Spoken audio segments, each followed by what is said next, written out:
ഇന്ന് കാർഗിൽ വിജയ് ദിവസ്. കാർഗിൽ മലനിരകളിൽ പാകിസ്ഥാനെതിരെ ഇന്ത്യ നേടിയ പോരാട്ട വിജയത്തിന്റെ ജ്വലിക്കുന്ന ഓർമ്മകൾക്ക് ഇന്ന് 26 വയസ്സാണ്. ഇന്ത്യയുടെ സൈനിക ശക്തി ലോകത്തെ അറിയിച്ച സന്ദർഭമായിരുന്നു കാർഗിൽ യുദ്ധവും അതിന്റെ പരിസമാപ്തിയും. അതിർത്തി കടന്നെത്തിയ ശത്രുവിനെ 72 ദിവസം നീണ്ടുനിന്ന കനത്ത പോരാട്ടത്തിനൊടുവിലാണ് ഇന്ത്യ പരാജയപ്പെടുത്തിയത്. പലപ്പോഴും ഇന്ത്യക്കെതിരെ നേർക്കുനേർ പോരാട്ടത്തിന് തയ്യാറാകുന്ന പാകിസ്ഥാൻ ഒടുവിൽ തോറ്റു മടങ്ങുന്നത് നമ്മൾ കണ്ടിട്ടുമുണ്ട്. 1999 ജൂലൈ 26-നായിരുന്നു ഇന്ത്യൻ സൈന്യം കാർഗിൽ യുദ്ധത്തിൽ വിജയം കുറിച്ചത്.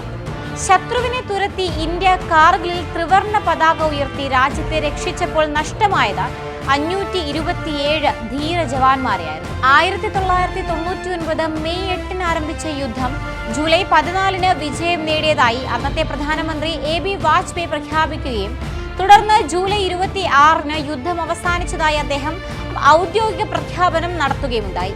1999-ലെ കൊടും തണുപ്പിൽ ഇന്ത്യ സൈന്യത്തെ പിൻവലിച്ച തക്കം നോക്കി പാക് സൈനിക മേധാവി പർവേസ് മുഷറഫിന്റെ ഉത്തരവനുസരിച്ച് സൈനികർ ഭീകരവാദികളുടെ വേഷത്തിൽ കാർഗിലിലെ തന്ത്രപ്രധാന മേഖലകളിൽ നുഴഞ്ഞുകയറി.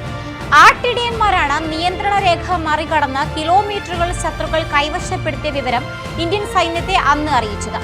അതിർത്തിയിൽ നുഴഞ്ഞു കയറിയെത്തിയ ശത്രുവിന് മറുപടി നൽകാൻ ഓപ്പറേഷൻ വിജയ് എന്ന പേരിൽ സൈനിക നടപടി ആരംഭിക്കുകയായിരുന്നു ഇന്ത്യ. യുദ്ധത്തിനും സൈനിക നടപടിക്കും യോജിക്കാത്ത ഭൂപ്രകൃതിയും കാലാവസ്ഥയും ഒക്കെ ആയിരുന്നുവെങ്കിലും അതൊക്കെ ഇന്ത്യൻ സൈനികരുടെ മനോവീര്യത്തിന് മുൻപിൽ വഴിമാറിയെന്ന് വേണം പറയാൻ. 14,000 അടി വരെ ഉയരമുള്ള മഞ്ഞുമലകളിലൂടെ നിരവധി പ്രതികൂല സാഹചര്യങ്ങളെ അതിജീവിച്ചാണ് ഇന്ത്യൻ സൈന്യം പാകിസ്ഥാനെ തുരത്തിയത്. ഇതിനായി 2 ലക്ഷത്തോളം ഭടന്മാരെ വിന്യസിച്ചിരുന്നുവെന്നും റിപ്പോർട്ടുണ്ട്.